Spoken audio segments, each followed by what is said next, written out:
Hi friends, welcome to Zarina food court. ఇవాళ recipe వచ్చేసైతే నేను చింతపండు గుజ్జు అయితే ప్రిపేర్ చేస్తున్నాను అండి. ఇది చింతపండు పులిహోర పేస్ట్ అండి. ఈ పేస్ట్ మనకి ఎక్కువ రోజులు ఎలా నిల్వ ఉండాలైతే నేనైతే మీకు ప్రాసెస్ అయితే చూపించేస్తున్నాను. ముందుగా అయితే మన చింతపండు తీసుకొని నానబెట్టుకొని తర్వాత గిన్నెలకైతే వేసుకోవాలి. తర్వాత ఇలాగ బాగా ఉడికించుకొని కొంచెం వాటర్ కావాలంటే చూసి యాడ్ చేసుకోండి. ఇలాగ మనకి బాగా ఉడికించుకోవాలండి. ఇలా కొంచెం సాఫ్ట్గా అయ్యేంత వరకు ఇలా ఉడికిపోయిన తర్వాత ఒక గిన్నెలో ఒక స్టైనర్ అయితే పెట్టేసుకోవాలి. ఇలా స్టైనర్ పెట్టేసుకొని మనం ఉడికించుకున్నాం కదా చింతపండు పేస్ట్, అది మొత్తం అయితే యాడ్ చేసేసుకోవాలి. ఈ పేస్ట్ మొత్తం యాడ్ చేసేసి ఒక స్పూన్ ద్వారా అయితే మనం బాగా మ్యాష్ చేసుకుంటే ఈ గుజ్జు అనేది మొత్తం బాగా వచ్చేస్తుందండి మనకి.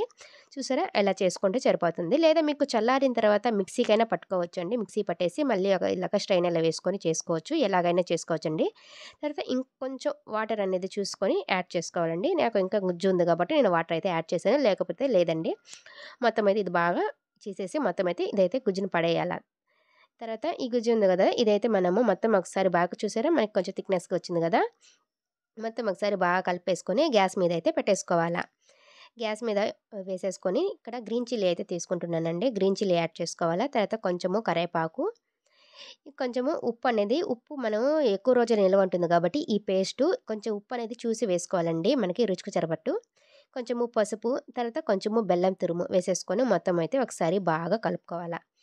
ఇలా కలుపుకొని అయితే మనము దీంట్లో కొంచెము ఆయిల్ కూడా యాడ్ చేసుకోవాలి. ఇప్పుడు కొంచెం ఆయిల్ కూడా యాడ్ చేసేసుకొని మొత్తం అయితే బాగా ఉడికించుకోవాలండి. ఇది మనకి థిక్నెస్ వచ్చేంత వరకు అయితే ఉడికించుకోవాలా. ఒక 15 మినిట్స్ అయినా పడుతుందండి మనకి. ఎందుకంటే ఎక్కువ రోజు నిల్వ ఉంటుంది. మనం అప్పటికప్పటికి ఈ పేస్ట్ వేసేసుకొని పులిహోర చేసుకుంటాం కాబట్టి ఎక్కువ రోజు నిల్వ ఉంటుంది. మీడియం ఫ్లేమ్‌లోనే బాగా మూత పెట్టేసి అయితే ఉడికించుకోవాలి. మూత పెట్టకపోతే ఇదంతా పైనంతా పడిపోతా ఉంటదండి. అందుకని మూత పెట్టేసి ఉడికించుకుంటే మనకి బాగా దగ్గరగా వచ్చేస్తుంది. చూసారా ఎలా ఉడుకుతుందో, మనకి థిక్నెస్ వచ్చిందా లేదా ఒకసారి చూసుకుందాం. ఇలాగ మనకి బాగా థిక్నెస్ వస్తుంది. ఇలాగ ఉడికించుకుంటే మనకి చింతపండు పేస్ట్ అయితే రెడీ అయిపోయిందండి. చింతపండు పులిహోర పేస్టు. మనకి ఎప్పుడు కావాలంటే అప్పుడు ఇలాగ రెడీగా వేసుకొని ఇలా చేసుకొని తింటే సూపర్‌గా ఉంటుందండి. స్కూలుకి పోయే వాళ్ళకి కానివ్వండి, లంచ్ బాక్స్ కానివ్వండి, దేనికైనా త్వరగా అయిపోతుంది. దీంట్లోకి ఈ మసాలా కూడా వేసుకొని చేస్తే ఇంకా ఎక్స్ట్రార్డినరీగా అయితే మనకి ఉంటుందండి ఈ పులిహోర.